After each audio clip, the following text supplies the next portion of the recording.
Imagine this. You're meandering through the bustling streets of ancient Rome in the year 67 AD, and you stumble upon a sight that chills you to the bone. The emperor, Nero himself, is parading through the forum with a figure many believe to be his new bride, an exquisite young woman adorned in luxurious silks and sparkling jewels. Yet a current of hushed voices trails behind them, because everyone knows the appalling secret. The woman beside the world's most powerful man was once a young boy named Sporus, and what Nero inflicted upon him stands among the most grotesque examples of psychological and physical torment ever recorded. Before we delve into these long-buried tales of endurance and agony, if uncovering the hidden layers of history fascinates you, consider showing your support and subscribing for more stories like this. I'd also love to hear from you. Share where you're tuning in from. It's astonishing how, across centuries and continents, we're united by our collective curiosity about the past. This isn't merely another decadent Roman anecdote. This is a harrowing account of how unchecked power can twist affection into obsession, sorrow into delusion, and a human life into a grotesque puppet crafted to fulfill the darkest desires of a deranged ruler. You might not have heard of Sporus, but his tale will linger with you long after the last word is spoken. Let's begin with the man who orchestrated this nightmare. Nero wasn't born a monster. On the contrary, his early rule offered a glimmer of hope. Crowned emperor at just 16, many citizens believed a new golden age had dawned. He lowered taxes, supported public festivities, and even took the stage in theatrical acts that won over the populace. But supreme authority often warps even the brightest minds. By 65 AD, something inside Nero appeared to snap. Perhaps it was the constant fear that everyone around him was vying for his throne. Perhaps it was the crushing solitude of being an unopposable force in an empire of 60 million never corrected, never challenged, never denied. Or perhaps it was the loss of the one person he professed to adore above all else. Her name was Poppaea Sabina, and she embodied everything Nero idealized in a woman. Beauty that defied description, intellect capable of matching his grand ambitions, and drive to help realize their shared vision of immortal glory. But Poppaea was no mere ornament in the imperial court. She wielded a political sharpness that made her an invaluable ally or a lethal threat. When Nero first encountered Poppaea, he was already wed to Octavia, daughter of the prior emperor. It was a cold, strategic union devoid of affection. Poppaea was everything Octavia wasn't. Poppaea embodied everything Octavia was not. While Octavia was quiet and reserved, Poppaea exuded confidence and charisma. Where Octavia shunned the spotlight, Poppaea thrived in it, basking in the attention of the imperial court. What began as an affair between Nero and Poppaea, just another Roman scandal, soon morphed into something far more dangerous, a genuine obsession. Nero wasn't merely enamored with Poppaea's beauty, he was utterly possessed by her, in a way that deeply unsettled even those closest to him. Contemporary accounts depict Nero's behavior as increasingly unstable and jealous during this time. He would erupt in violent rage if other men so much as cast lingering glances at Poppaea in public. Guards were stationed around her under the guise of security, but in truth, they were there to surveil her every movement. Nero drowned her in lavish gifts that drained the empire's coffers, precious gems from the east, silken robes from distant lands, exotic perfumes from across the empire. But more revealing than the opulence was how Nero bent reality to fit his delusion. He began by divorcing Octavia, a scandalous act that cost him the loyalty of many allies. Then he declared his plan to wed Poppaea in a grand imperial ceremony. The wedding was nothing short of theatrical extravagance, intended to showcase his obsession as devotion. But even the sanctity of marriage wasn't enough to quench Nero's need to control her. He slowly cut her off from allies and kin, replacing them with courtiers dependent solely on his favor. Artists were commissioned to produce countless portraits and statues, not just for public admiration but for Nero's private quarters, so her image was never far from him. Writers of the time note that Nero could spend hours simply watching Poppaea go about her daily routine. This wasn't love. It was obsession disguised as adoration, a warped attachment where Poppaea ceased being a person and became a prized possession. She wasn't seen as a partner, but as a delicate masterpiece created for his delight. Poppaea, for her part, seemed fully aware of the perilous power she held. Astute and perceptive, she recognized that Nero's fixation granted her tremendous sway, but she also understood that such influence came at a cost. She used her position to bolster her family's fortunes, weaving a protective web of allies who might shield her if Nero's affection waned. But Poppaea had one fatal flaw. She wasn't afraid to confront Nero. Unlike the rest of the court, who had mastered the art of anticipating the emperor's volatile moods, Poppaea retained a defiant independence. She wasn't afraid to challenge him on political matters, ridicule his artistic ambitions, or criticize his stage performances if they fell short. The precise details of what transpired that tragic day in 65 AD differ depending on the historian, but the conclusion is always the same. What began as an ordinary domestic quarrel, possibly over Nero's late return from races, or disputes over his theater endeavors, ended in an explosion of violence that would torment him for the rest of his life. According to Tacitus, the confrontation intensified when Poppaea dared to question Nero's priorities, accusing him of caring more about his public persona than his duties as a husband and future father. At the time, she was pregnant with what would have been their second child. Perhaps the emotional and physical toll made her less willing to endure Nero's increasingly unpredictable conduct. What followed has sparked debate among historians for generations, but most agree on the tragic outcome. In a burst of fury, Nero either kicked or violently struck his pregnant wife with such force that she suffered fatal internal trauma. Some accounts say it was a single brutal blow to her stomach. Others describe a prolonged assault that left her bloodied and unconscious on the marble floors of the palace. Now imagine the horror when Nero grasped the gravity of his actions.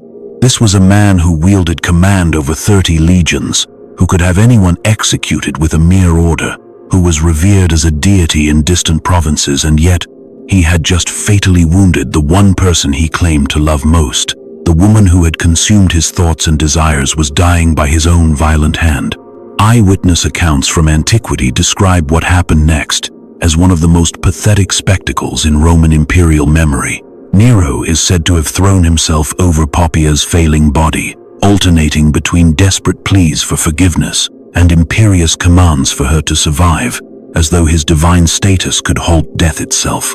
Rome's finest physicians were summoned, offered vast fortunes for a miracle, and threatened with torture if they failed, but none of it mattered. Within hours, Poppaea was gone, and with her, the child that might have succeeded him. In that instant, something snapped in Nero's psyche. The grief that ensued wasn't merely sorrow, it marked a profound detachment from reality. His mourning became infamous. Nero refused to have Poppaea cremated in accordance with Roman tradition. Instead, her body was embalmed and entombed in a mausoleum more ornate than any constructed for past rulers. He proclaimed her a goddess, founded a cult in her name, and reportedly spent hours conversing with her corpse as if she could reply. The palace transformed into a stage for delusion. Members of the court were now required to participate in the illusion, referring to Poppaea in the present tense, leaving her seat vacant at banquets and pretending she was still among the living. Anyone who hinted that the emperor should move on faced exile or worse. It was in the shadow of this madness that Sporus came into Nero's focus, unknowingly stepping into a nightmare. Sporus, likely 14 or 15 years old, had been born a slave within the imperial household and later granted his freedom. He had grown up inside the palace, receiving training fit for minor bureaucratic roles. Ironically, his position was considered a privilege by Roman standards. Freedmen in imperial service often lived more comfortably than many common-born citizens. Yet this privilege came at a steep price. It demanded absolute dependence on the emperor's favor. Their well-being, even their survival, hinged entirely on the whims of the ruler. Great influence came with great risk. Those close to the emperor could rise quickly or be discarded, punished, or even executed on a whim, with no legal protection. What drew Nero to Sporus wasn't intellect or talent, it was his appearance. Numerous ancient sources confirmed the young man bore an eerie likeness to the deceased Poppaea, especially in the eyes and soft facial contours. In a culture where physical similarity was seen as a sign of spiritual connection, the resemblance likely seemed almost mystical. When Nero first laid eyes on Sporus after Poppaea's death, something seemed to shift in the emperor's fractured mind. He saw a chance to undo what couldn't be undone, to reclaim what he himself had destroyed. The likeness was so uncanny that, for a fleeting moment, Nero may have truly believed he was gazing upon Poppaea reborn. There was, however, one glaring problem. Sporus was a boy, but to a man who believed himself divine, who had spent months speaking to a corpse, altering someone's gender seemed like a minor inconvenience. What followed was one of history's most deliberate and chilling acts of psychological violence. Nero didn't merely dress Sporus in women's garments, he resolved to make the illusion permanent. He summoned Rome's top physicians and commanded them to surgically alter the boy's body to appear more feminine. This wasn't just disfigurement, it was a complete erasure of Sporus's personhood. The operation was agonizing, perilous, and irrevocable, often fatal due to blood loss or infection. Should he survive, Sporus would be irreversibly transformed, physically disfigured, emotionally traumatized, and socially alienated. He would never have children, never form healthy relationships, never again be fully recognized as male in Roman society. The procedure was conducted in the palace itself, in rooms specially prepared for the gruesome task. With only rudimentary tools and crude anesthetics available, the process likely lasted for hours. Guards would have restrained him as surgeons worked. His cries met with cold indifference. Weeks or even months later, after his recovery, Nero made an announcement that stunned even Rome's most jaded elites. He intended to marry Sporus in an official imperial wedding. Preparations consumed vast resources and stretched over months. The boy was given a new name, Sabina, after Nero's deceased wife, and relocated to special quarters to begin his transformation into an empress. Imperial tailors fashioned an entire wardrobe, creating gowns designed to flatter his altered form and conceal lingering masculine traits. Jewelers crafted custom adornments, many set with stones that had once belonged to Poppaea. These weren't just decorations, they were relics of the woman Sporus was being forced to impersonate. Cosmetic artists trained him in the art of feminine presentation. They taught him how to soften his features with powders, enlarge his eyes with kohl, and add color to his cheeks, all to craft the illusion of womanhood Nero demanded.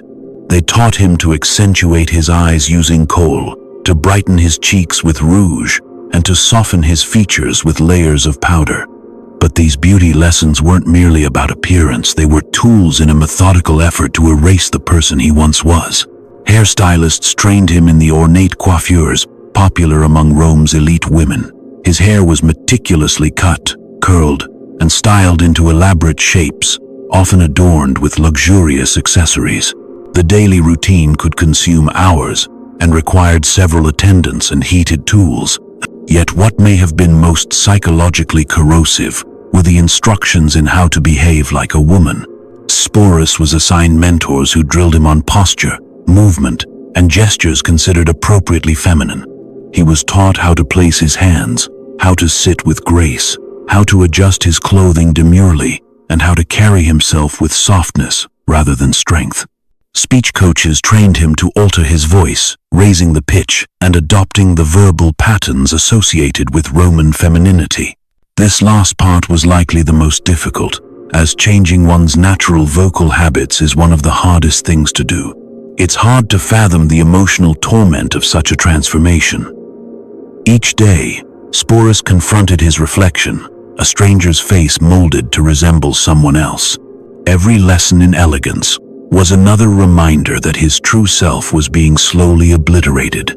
Every necklace, every ring, once worn by a deceased empress, was now a symbol of the prison he had been forced into, a role never chosen, only imposed. The wedding was set for the spring of 67 AD, deliberately planned to coincide with major religious celebrations to amplify its grandeur. Nero spared no expense, treating the event as a genuine royal marriage worthy of the Roman Empire's highest ruler. The ceremony took place in the empire's most majestic hall, adorned with rare blooms and glowing with thousands of oil lamps. Traditional wedding music filled the air, while elite guests were served the finest delicacies and wines.